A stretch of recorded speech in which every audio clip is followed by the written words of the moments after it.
मेरे प्यारे विद्यार्थी, इस कोर्स के माध्यम से आप सभी को इंग्लिश के सभी बेसिक कंसेप्ट के बारे में बताया जाएगा। तो बच्चों, आज की क्लास शुरू करते हैं। चलिए, आज की क्लास में हम सबसे पहले बात करते हैं कि इंग्लिश क्या होती है। What is English? English is a global language which is spoken all over the world. English एक ध्रुवीय भाषा है जो पूरे विश्व में बोली जाती है। या हम बोल सकते हैं कि English is an international language which is spoken all over the world. English एक अंतर्राष्ट्रीय भाषा भी है जो पूरे विश्व में बोली जाती है। कहने का मतलब यह है प्यारे विद्यार्थी कि if you have no knowledge of English you can't success in any area in any field. अगर आपको अंग्रेजी ज्ञान नहीं है तो आप किसी भी फील्ड में या किसी भी क्षेत्र में आप सक्सेस नहीं हो सकते। इसलिए दोस्तों, अंग्रेजी का ज्ञान होना बहुत ही ज़्यादा नेसेसरी है। ठीक है, आइए अब बात करते हैं who is the father of English. English के जनक कौन है? इंग्लिश के पिता किसे कहा जाता है? याद रखिए दोस्तों, Geoffrey Chaucer is known as the father of English. यानी जेफरी चौसर को ही इंग्लिश के जनक कहा जाता है, इंग्लिश के पिता कहा जाता है। ठीक है, आइए इसी के साथ हम बात करते हैं the full form of English. English का फुल फॉर्म क्या होती है? जैसे E for England, N for native, G for general, L for language, I for international, S for source of, H for high technology. ये होती है English की full form.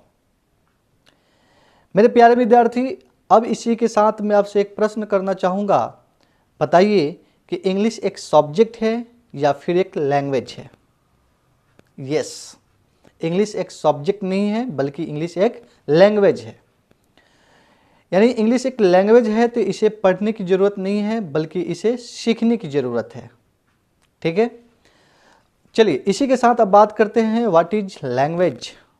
Language क्या होती है? भाषा किसे कहते हैं? Language is the medium of expression of our feeling and thoughts. यानी भाषा जो होती है ना, अपने भाव या विचारों को एक्सप्रेस करने का एक माध्यम होता है। ठीक है, चलिए इसी के साथ बात करते हैं how many types of language. Language कितने तरह के होते हैं? There are 3 types of language. Language जो 3 तरह के होते हैं। पहला वॉवेल लैंग्वेज, दूसरा नॉन वॉवेल लैंग्वेज और तीसरा साइन लैंग्वेज। यह 3 तरह की लैंग्वेज होती है। जैसे मैंने पहले बताया कि वॉवेल लैंग्वेज जिसे हम लोग हिंदी में मौखिक भाषा कहते हैं। दूसरा जो होता है नॉन वॉवेल लैंग्वेज जिसे हम हिंदी में लिखित भाषा कहते हैं। और तीसरा जो मैंने बताया साइन लैंग्वेज, इसे हम हिंदी में संकेती भाषा कहते हैं।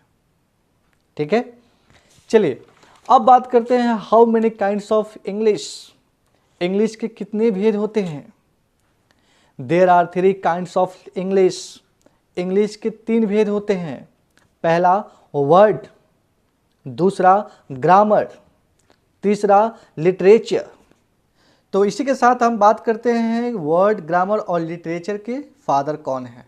तो सबसे पहले देखते हैं who is the father of word. Sir Samuel Johnson is the father of word.